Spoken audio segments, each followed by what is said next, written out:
Mm. Hello. Doing something a little different today.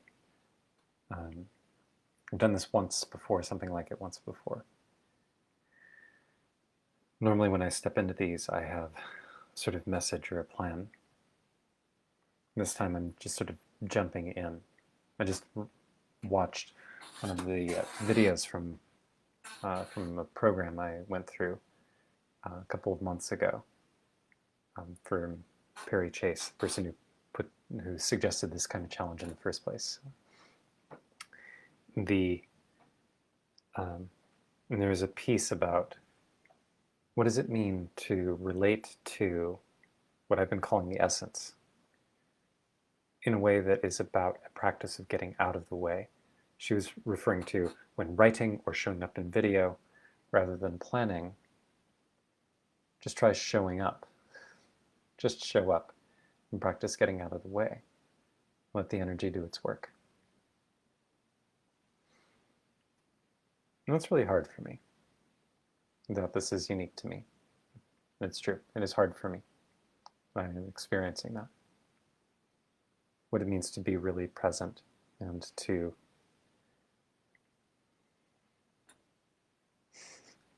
it's even right there. I'm trying to articulate. I'm trying to dive into some detail because I know how to do that.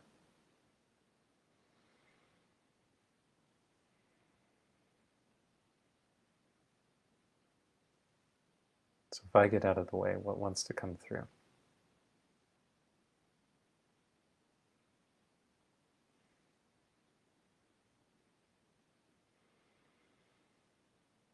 And most of what I'm experiencing in doing this and engaging with it is a lot of heat in my heart, my chest.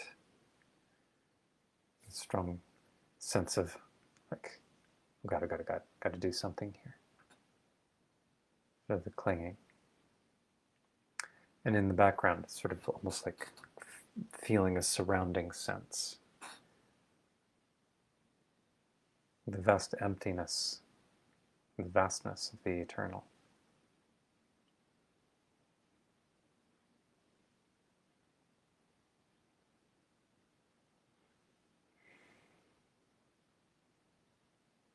Mm.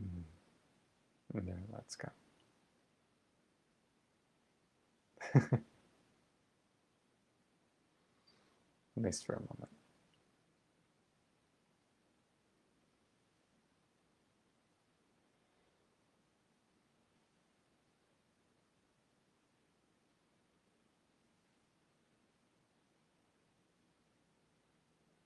There's recently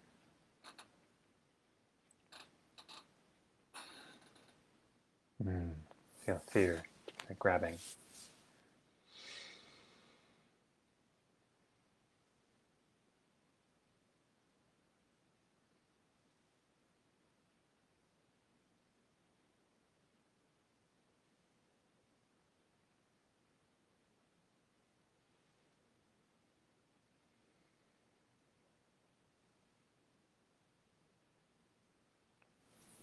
This fear that keeps coming up, wants to grab, has this quality like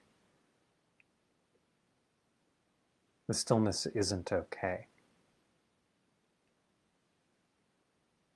Oh God, gotta, here I am providing the video. I'm at the center stage. A part of me likes it. A part of me is so hungry for validation.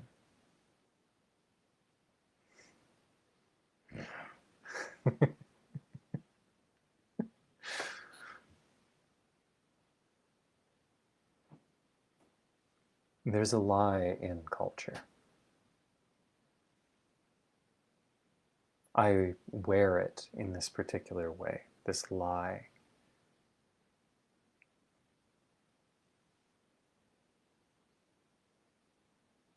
It shows up here where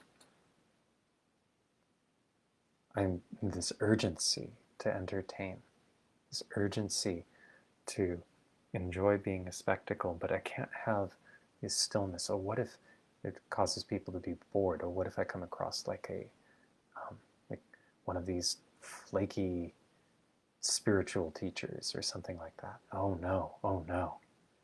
Can't have that. Let me counter it. Let me counter it. Let me preempt it.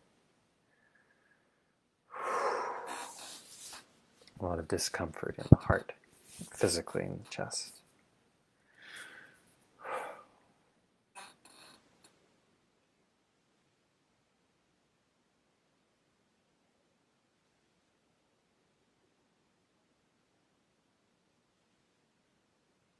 It's the same lie that makes that voice sometimes true and sometimes is accurate. When I'm watching somebody and I'm thinking, oh, this person is a flaky spiritual teacher, when I'm the judger that I'm modeling now, or that I feel these impulses to model now.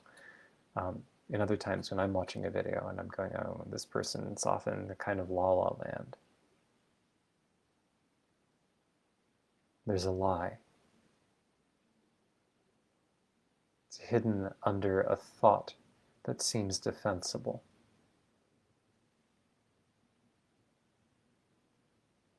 No room for space, no room for stillness. That's the lie. Can't have that.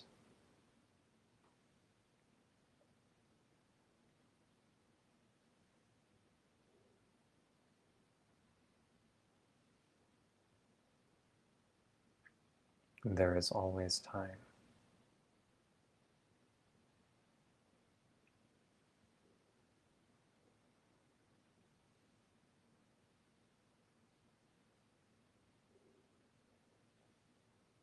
Sometimes my girlfriend and I get into sort of tizzy. One of us will get activated, some sort of pattern will get triggered. And it'll be in a way that even while we're both conscious of it, it'll trigger the other person. And then there'll be this storm going back and forth as we're both trying to be same-sided, as we're both trying to hold each other, and the effort to hold doesn't quite work, and there's frustration and pain and fear and all kinds of stuff that storms up. And it feels like, oh, well, I need to deal with this, and oh no, the inflammation's happening, and but I get lost and disconnected, and oh no.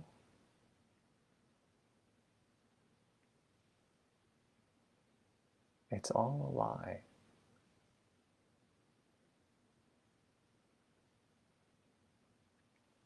Every time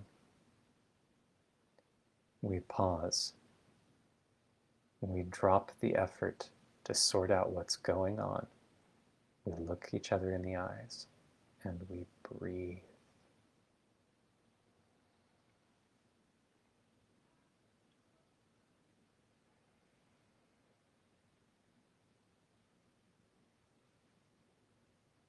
We remember a bit more. Very appropriate. At some point I might explain what that's about, but for now I'll just turn the volume off.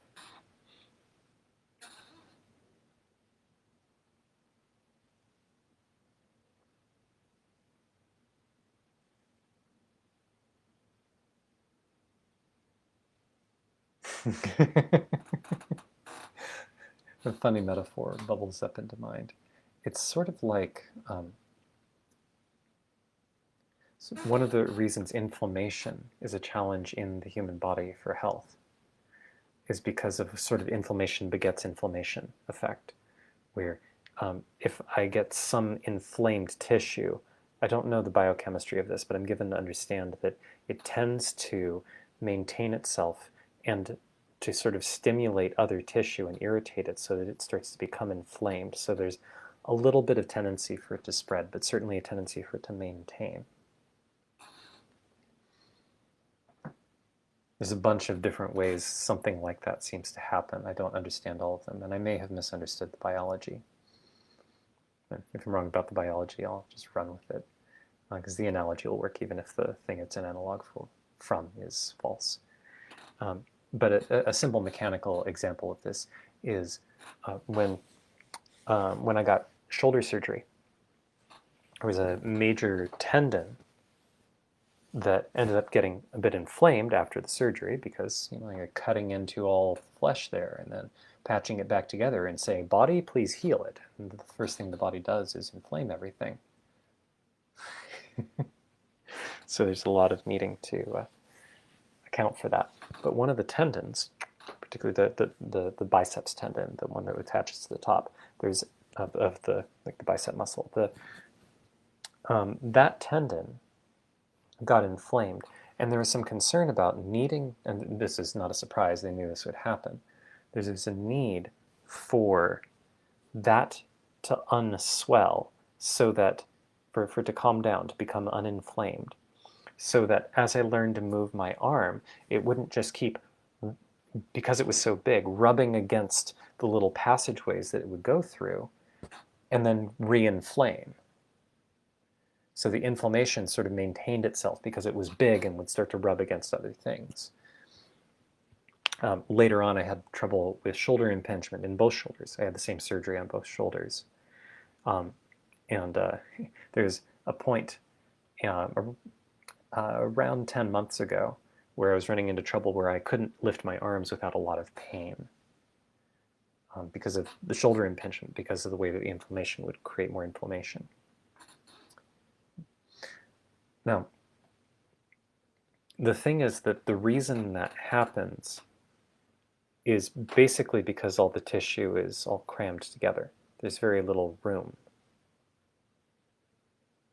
When it uninflames, there's more space, so to speak. There's more cushion room. When it inflames, then there's less room for error, and little errors happen all the time, and little bits and bumps, and it keeps irritating things, and it keeps creating swelling. So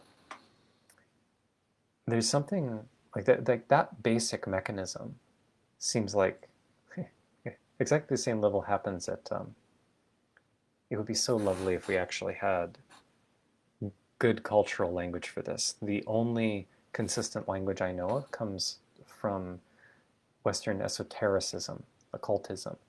I'm talking about the etheric level, the level where, like when you feel how there's a, like what is the vibe of this club, the way that there's a different feel to hip hop versus classical music. The fact that, yeah, I can feel affection in my chest, but affection isn't just a physiological sensation in my chest. There's some other experiential level that things happen at. It's a real feature of conscious experience. Whether it is something that physics can model directly is a different question. But you could say the same thing about, well, is the internet real? Oh, well, you can measure information packets using physics, but it's really hard to measure what the internet is without adding a conscious mind to the picture. So in that kind of way, I see what I just did there. It's defending the clarity of the message from minds that need everything to fit a specific paradigm.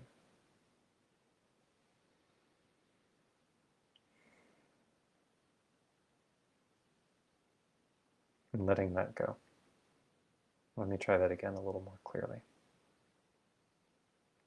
So that inflammation happens in the body, happens at what I was just naming as the etheric level as well, at sort of an emotional level, just kind of a reactive level. And it can happen interpersonally at that same emotional level, sort of an interpretive, meaning-making level. So with my partner and I, there's no way that we can sort the inflammation by working things out. Like I've come to call oh, I'm getting inflamed. Like it means the same thing that a lot of folk mean when they say I'm being triggered or I'm being activated. It actually feels sort of like inflammation, like I'm dealing with inflammation of the ego instead of inflammation of a shoulder tendon. And the first solution to that is to stop the rubbing. Bring in some coolness, help soothe the inflammation.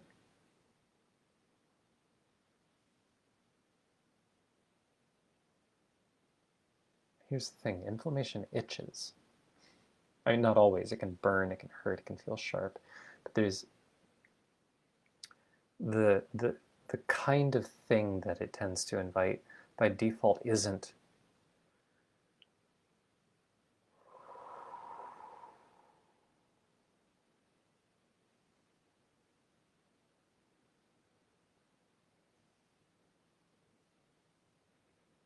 when she and I engage in that stillness, there's room,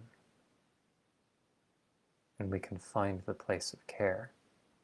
It's like having taken all these emotional bits and separated them. If you could take every fiber of the body and have it surrounded by vast space, but somehow all the body pieces could work together. Physiologically, that doesn't make any sense, but if something like that were doable, then inflammation wouldn't be a problem anymore. There would be plenty of room for everything to work. It's an absurd thought experiment, but something very much like that is possible at the mental and emotional level.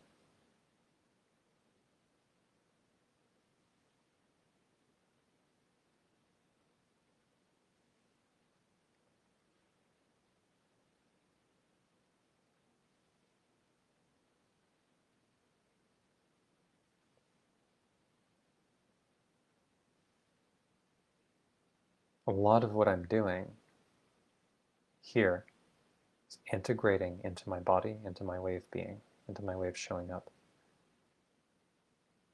A comfort with that space, with that stillness. Is between each of the moments of activity that the eternal lies.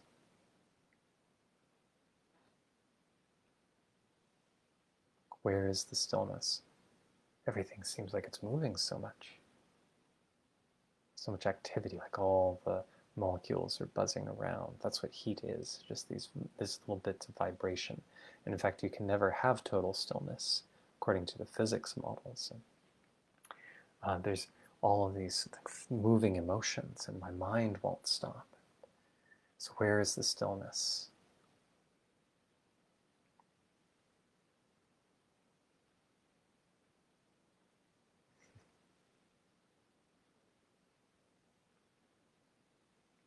I'm reminded of the play on fish can't see the water they're swimming in. It was in the film Soul, the Pixar movie. It's just a reflection given. I don't think I spoil anything here. If if you are watching this and you have been watching my videos and you find a lot of resonance in my videos, the chances are pretty good that you would enjoy Soul. It's worth seeing. So there's this bit of a story that goes, a young fish going up to the old fish and saying, I want to see the ocean. And the old fish goes, the ocean? Well, that's all around you here. Like, what do you think you're breathing? And the little fish says, no, that's water. I want to see the ocean. There's that little particular bit there. Where is the stillness? I want to see the stillness. Right? Most people don't even think they're looking for stillness. That isn't how thoughts work. Most minds don't reflect the darkness.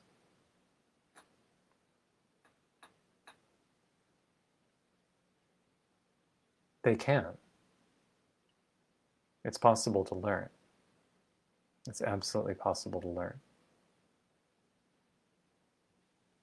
I find a lot of pleasure and joy out of deepening that reflection and making it cleaner and clearer.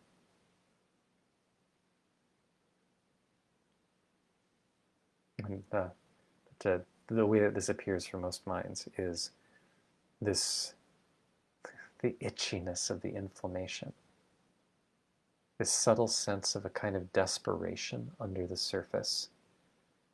Like, I want to Like, I'll work hard and I'll make this thing happen, and then I'll be able to rest here, or I can take care of these projects, and I just won't pay attention to this background sense that the chores are just eternal, or I don't mean eternal in the essential sense, so like ongoing, never ending. The nagging feeling that there's something more to life. The sense of fear. Oh, here we are in this pandemic that feels like it will never end. Maybe logically it should at some point, but here we are rolling out vaccines, and we're talking about finding vaccine resistant strains already, and some people are concerned about whether the vaccines might cause some sort of drastic health problems a few months to a year or two down the road because it's an untested mechanism.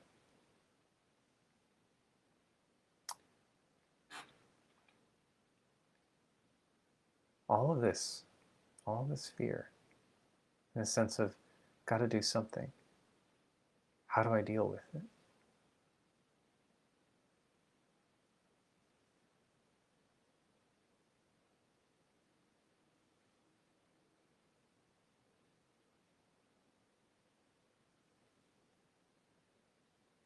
The animal doesn't know how to name what it's missing because it has never seen it before.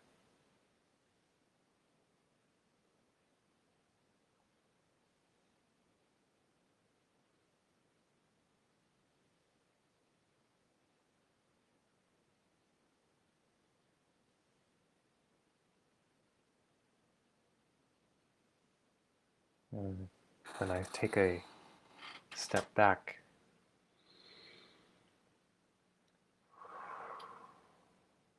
and I breathe into the space between and within all things, I remember. It is so clear. It is so clear. I remember. I don't remember the way I remember what I had for breakfast this morning, the way I remember the content of the video that I watched earlier that prompted me to do this video differently.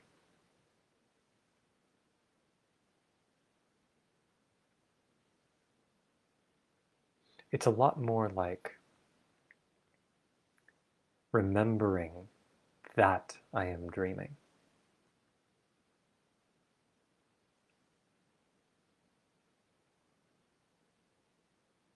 Or maybe it's a little bit more like remembering that I am watching a movie. I think that might be even a little bit more clear. Like all of this, I don't mean just a simulation hypothesis. Oh, this is the Matrix. The kind of thing that becomes very clear when breathing into the space between all things to feel the pregnant emptiness.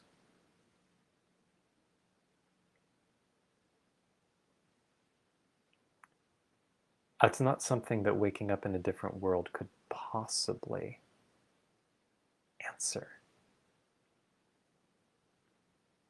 It's like switching which movie you're watching.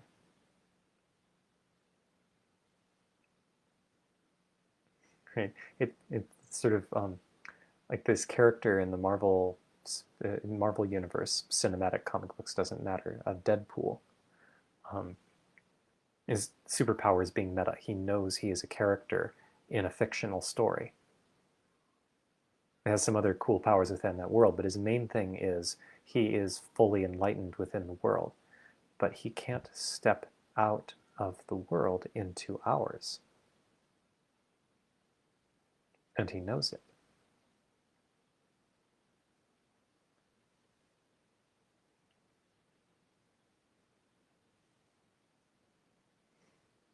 And so what would it be to be like Deadpool? I'm in this mysterious fictional thing, and I know what the real reality is. I just can't quite push the open door button. I can't quite get there.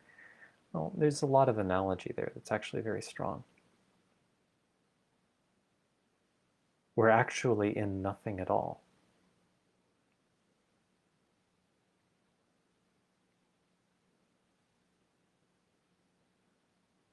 But it's very hard for the mind to understand what that means. This has been a major pain point for the animals. When I'm saying animals here, I'm including humans. Like these creatures that we're in charge of, I guess you could say. Like these precious primates. I don't mean to express some sort of, whew, that was me adjusting again. The chances are very good that if you think you know what I am talking about, I'm doing more of the same. Whew.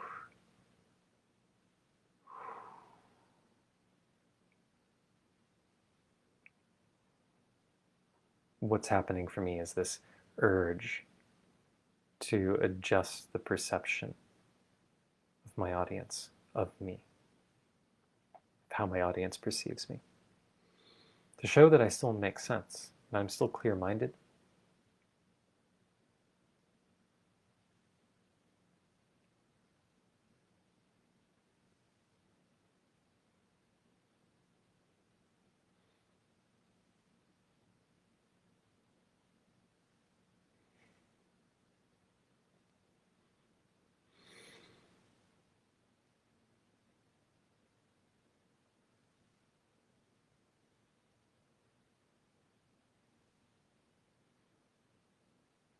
I would like to make all of this easy to understand.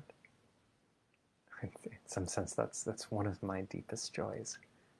I love taking things that are meaningful but messy and cleaning them up so that had I encountered it the first time in the cleaned up version, it would have been so much easier for me. And something I really like about that.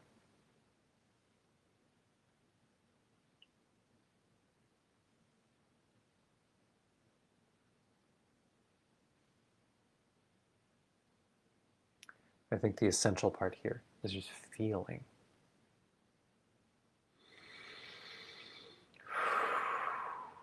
That's me trying to affect.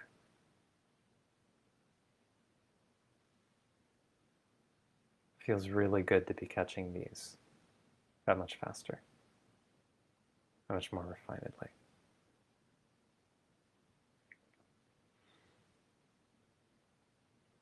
So I may start leaning more in this direction for the next while.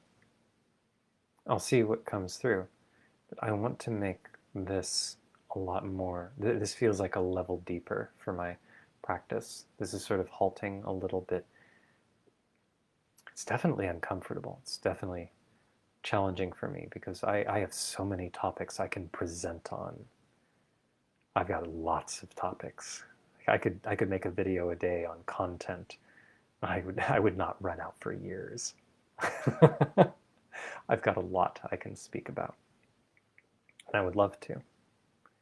But I am much more deeply devoted to and interested in letting the eternal come through me.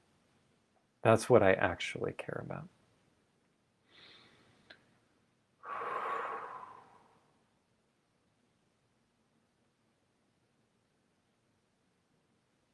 I just feel a tremendous sense of sorrow and joy and a kind of pain I like in my heart when I say that. It's something that matters a lot to me about this. I want to make this smoother. I want to be more systematically out of the way.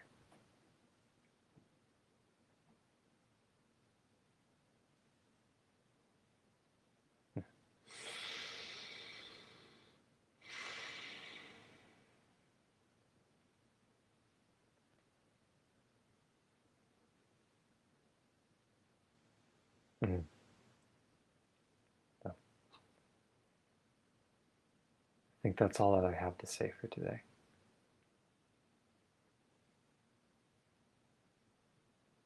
Thank you for listening.